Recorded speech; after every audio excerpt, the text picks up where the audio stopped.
Students, आज हम पढ़ने वाले हैं the making of global world का टॉपिक नंबर 2। इसका जो फर्स्ट टॉपिक है वो अपने पहली वीडियो में आपको समझा चुका हूं। आज इसका दूसरा टॉपिक शुरू करने वाले हैं। ये इसका टॉपिक नंबर 2 है, लेकिन टॉपिक नंबर 2 के अंदर जो है इसके 7 पार्ट्स हैं, जिसको हम अलग अलग करके यहाँ पे डिस्क्राइब करेंगे। तो चलिए पढ़ते हैं the making of global world topic 2।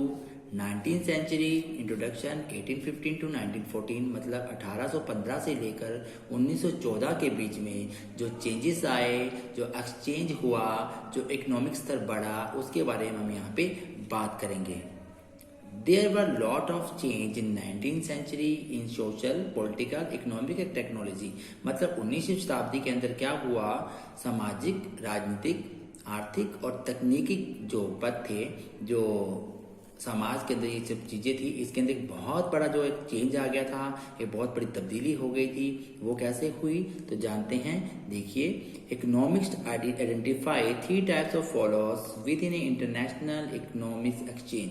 मतलब जो इकोनॉमिक्स थे, जो अर्थव्यवस्था से जुड़े हुए लोग थे, वो पहले ही 3 प्रकार के व्यापार जो थे अंतर्राष्ट्रीय स्तर पर शुरू कर चुके थे। वो कौन कौन से थे? Followers of trade, followers of labour, followers of capital. मतलब ट्रेड्स का मतलब था कि बहुत जोरों शोरों से अंतर्राष्ट्रीय स्तर पर क्लॉथ्स एंड मीट का जो व्यापार था, जो अनाज का व्यापार था, बहुत जोरों शोरों से हो रहा था। दूसरा क्या था? Migration of people. लोग काम धंधे की वजह से या किसी दूसरे शहर में जब मजदूरों की जरूरत पड़ती थी तो लोग माइग्रेट करते थे, माइग्रेशन करते थे, स्थान परिवर्तन करते थे, एक जगह से दूसरी जगह पर जाते थे। जिस प्रकार जो इकोनॉमिक्स था, जो अर्थव्यवस्था थी, जो आर्थिक स्थिति थी, वो बदलती गई और फैलती गई। तीसरा क्या था? Followers of capital, investment over long distance. लोग अपना पैसा खर्च करके लंबा डिस्टेंस कवर करके एक शहर से दूसरे शहर में तो जाते थे, क्योंकि उन्हें इसमें आर्थिक फायदा हो रहा था, और आर्थिक फायदे के साथ साथ जो हमारा इकोनॉमिक स्तर था वो बढ़ता जा रहा था, और जो अर्थव्यवस्था थी वो समाज में फैलती जा रही थी। तो चलिए सबसे पहले इसका फर्स्ट जो टॉपिक है वो करते हैं। A world economic take place, मतलब जो वर्ल्ड के अंदर इकोनॉमी थी, जो अर्थव्यवस्था थी, वो एक स्थान से दूसरे स्थान पर किस प्रकार बढ़ती जा रही थी और फैलती जा रही थी, इसके बारे में पढ़ेंगे। उसके रीजन क्या थे वो पढ़ेंगे। First thing happened was food production and consumption in Europe was changing. Europe की जो फूड प्रोडक्शन थी और जो खान पान था, उसमें क्या हुआ, एक बहुत बड़ा चेंज आ गया। रीजन क्या था उसका? Country want to be self sufficient in the food. जो कंट्री थी, जो यूरोप की कंट्री थी, वो अपने आप में ही जो उनके पास खान पान था उससे संतुष्ट थी। वो किसी प्रकार का भी दूसरा व्यापार खान पान को लेकर किसी और के साथ नहीं करना चाहती थी। ये सबसे बड़ा रीजन था फूड प्रोडक्शन जो चेंज हुआ यूरोप के अंदर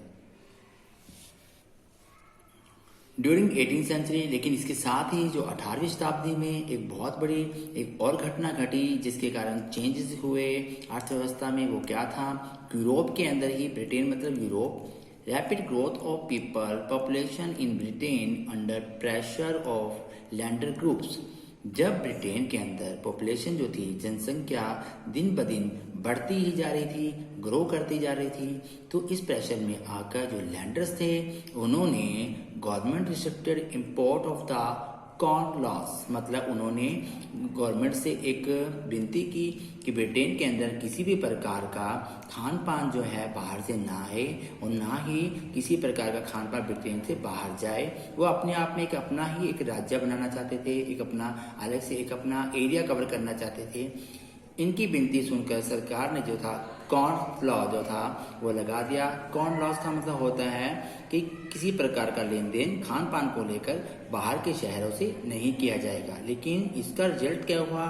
इसका बहुत बड़ा जो लॉस था वो ब्रिटेन को देखना पड़ा। Result was food price want up. जो प्रोडक्शन कम होने के कारण पॉपुलेशन ज़्यादा थी, प्रोडक्शन कम थी, क्योंकि दूसरे देशों के साथ व्यापार कम कर दिया गया था। लोगों की डिमांड्स ज़्यादा थी, और डिमांड जब ज़्यादा होती है इकोनॉमिक्स के अंदर और प्रोडक्शन कम होती है तो प्राइजेस को बढ़ा दिया जाता है। इसलिए क्या किया गया? जो फूड प्रोडक्शन के प्राइजेस थे उनको बढ़ा दिया गया। लेकिन इसका नुकसान कौन भुगत रहे थे? Industrialist and urban delivered developers urban developers force government to abolish कॉन्स लॉ, मतलब जो शहर के अर्बन डिवेलपर्स होते हैं, जो शहर के अंदर रहने वाले और उद्योगपतियों को बहुत टेंशन हो गई इस बढ़ते हुए प्राइसेस को देखकर, तो उन्होंने सरकार से विनती की कि ये कॉन्स लॉ है इसे जल्द से जल्द खत्म कर दिया जाए। जैसे ही कॉन्स लॉ जो था खत्म हुआ, effect of oblation of cons law, तो उसका इफेक्ट क्या पड़ता है हम ये पढ़ते हैं। ये शॉर्ट क्वेश्चन भी बन सकता है, आप ये ध्यान से देख लीजिए। आपको इतना ही लिखना है, 2-3 मार्क्स के अंदर अगर क्वेश्चन आ जाए तो इतना ही लिखिएगा।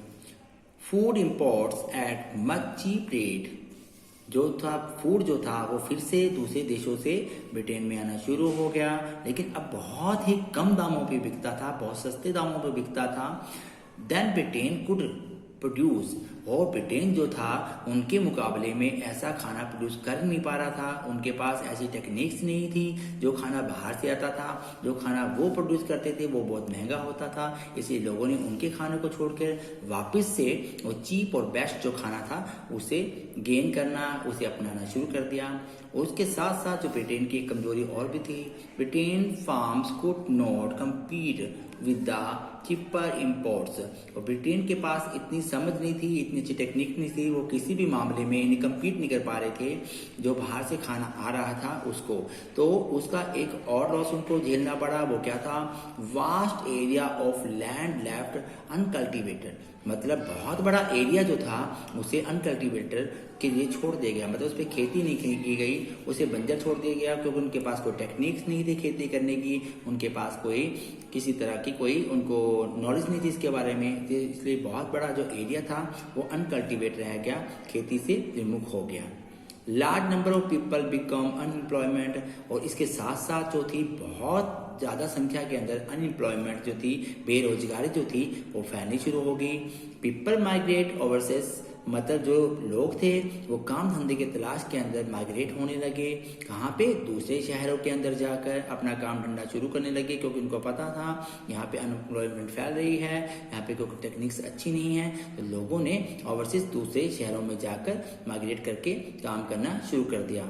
मोर इम्पोर्ट्स, प्राइस फेल डाउन, मोर डिमांड्स, जैसे ही बहुत ज़्यादा इम्पोर्ट्स होना शुरू हो गया वो सारा व्यापार ब्रिटेन के अंदर, तो प्राइजेस थे वो गिर गए, मतलब और भी कम हो गए, और जो लोगों की डिमांड्स थी प्राइजेस गिरे, तो डिमांड जो थी वो तो भाई बढ़नी ही थी, क्योंकि जब चीज़ें सस्ती होती है तो लोग खरीदते हैं, तो जो लोगों की डिमांड्स थी वो और ज़्यादा बढ़ गई। तो उसके साथ क्या हुआ, जो इंडस्ट्रीज थे and also help increase income of people, जो इंडस्ट्री जो लोग थे, उद्योगपति जो लोग थे, वो भी लोगों की हेल्प कर रहे थे। किस तरह से, उन्हें काम देकर, लेबरिंग का काम देकर अपनी कंपनी में, कि उनको पता था जो कंपनी में जो चीज़ें बनेंगी वो लोग ही खरीदेंगे, इसलिए वो लोगों की हेल्प कर रहे थे। To fulfilment the demand large area was cleared in eastern, जो ये प्रोडक्शन बढ़ रही थी, इसकी प्रोडक्शन को देखते हुए, जो इनकी डिमांड्स को देखते हुए एक बहुत बड़ी एरिया को खाली क्लियर किया गया, जो पश्चिमी यूरोप का, अमेरिका का, रशिया का और ऑस्ट्रेलिया का, फॉर किसके लिए, कल्टीवेशन के लिए, खेती बाड़ी के लिए। मतलब बहुत बड़ा जो एरिया था, जब डिमांड बढ़ने लगी तो लोगों ने क्या किया, अमेरिका ने, रशिया ने और ऑस्ट्रेलिया ने और ईस्टर्न यूरोप, पश्चिमी यूरोप थे, उसने क्या किया, उसमें पश्चिमी यूरोप के इन शहरों ने अपना वो सब एरिया क्लियर करना शुरू कर दिया खेती बाड़ी के लिए, मतलब कल्टीवेशन के लिए।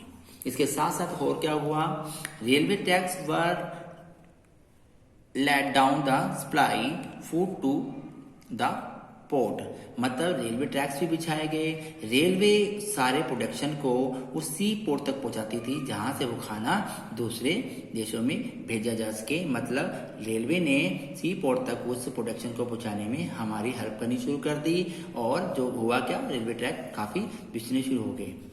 London emerge as a new financial centre, और लंदन जो था अपने आप ही एक नया फाइनेंशियल सेंटर बन गया, बहुत अमीर जो था, जो देश बनना शुरू हो गया था, क्योंकि जो लोग थे यहाँ पे आके माइग्रेट करके इस शहर में बसने लग गए थे, यहाँ पे धंधे करने लग गए थे, अपने अपने व्यापार करने लग गए थे, जिसका कारण जो लंदन था वो एक फाइनेंशियल सेंटर बन चुका था। वर्क कैपिटल्स वर इन्वेस्ट, जो लोग थे लंदन के अंदर आके अपना इन्वेस्टमेंट करना शुरू कर दिया लोगों ने, यहाँ पे आके अपना व्यापार करना शुरू कर दिया। जब यहाँ पे आके लोगों ने व्यापार करना शुरू कर दिया तो लंदन के अंदर क्या हुआ, अमेरिका के अंदर क्या हुआ, shortage of labour in America और ऑस्ट्रेलिया। व्यापार जब बहुत ज़्यादा बढ़ गया था तो क्या हुआ कि बहुत अमेरिका के अंदर और ऑस्ट्रेलिया के अंदर जो लेबर्स थे, मजदूर थे, उनकी संख्या दिन ब दिन घटती जा रही थी, कम होती जा रही थी। कम होने के कारण इनको नुकसान का सामना करना पड़ रहा था। तो हुआ क्या, इन्होंने लोगों को गाइड किया और लोगों ने क्या किया, large scale migration, nearly 50 million people, मतलब 50 लाख के आसपास जो लोग थे वो अपना शहर छोड़कर कहाँ चले गए, अमेरिका ऑस्ट्रेलिया। किस लिए, काम करने के लिए, क्योंकि उन्हें अच्छी अपॉर्चुनिटी मिल रही थी, अच्छा काम मिल रहा था। For Europe to America during 19th century, all over the world nearly 150 millions। अगर यूरोप और अमेरिका का इस समय में देखा जाए मुकाबले कि यूरोप से अमेरिका में कितने लोग गए 19वीं शताब्दी के अंदर, तो देखा जाए तो पूरे वर्ल्ड के अंदर से 150 मिलियन यानी कि 1 करोड़ 50 लाख जो लोग थे वो कहाँ चले गए थे, अमेरिका चले गए थे, यूरोप को छोड़कर अपने काम धंधे के लिए। People migrate to different place by the 1819। ये 1980 की बात है, ये डेट याद करने वाली है, इसे ध्यान रखिएगा इस डेट को, कि 1980 के अंदर लोग यूरोप को छोड़कर अमेरिका और दूसरे शहरों में चले गए थे अपने बिजनेस को एस्टैब्लिश करने के लिए। दस ग्लोबल एग्रीकल्चर इकोनॉमिक्स, इस प्रकार जो एग्रीकल्चर था, जो ग्लोबल था एग्रीकल्चर का, वो दिन ब दिन फैलता गया और उसका जो इजाद होती गई, और ये जो एग्रीकल्चर था, जो अर्थव्यवस्था थी, जो खेती बाड़ी थी, वो फैलने लगी, इसका ग्लोबलाइजेशन होना शुरू हो गया। Also labour movements capital follows, क्योंकि जो इसमें हुआ क्या, किस कारण, क्योंकि जो लेबरिंग थी वो भी मूव कर रही थी एक शहर से दूसरे शहर पे, और कैपिटल जो थी वो भी फॉलो कर रही थी किससे, एक शहर से दूसरे शहर पे। और इसके साथ साथ चेंज इन टेक्नोलॉजिकल चेंज, और इसके साथ जो टेक्नोलॉजिकल चेंज थे वो भी आए। इसे हम अपने नेक्स्ट पार्ट में पढ़ेंगे कल। आज तक के लिए इतना ही। अगर आपको मेरी वीडियो अच्छी लगी हो तो प्लीज़ इसे सब्सक्राइब कीजिएगा और इसे ध्यान से देखिएगा बच्चों। अगर आपको कुछ समझ नहीं आया तो प्लीज़ इसे रिपीट कीजिएगा। ये बहुत इंपॉर्टेंट चैप्टर है जो कि एग्जाम में जरूर आएगा। Thank you.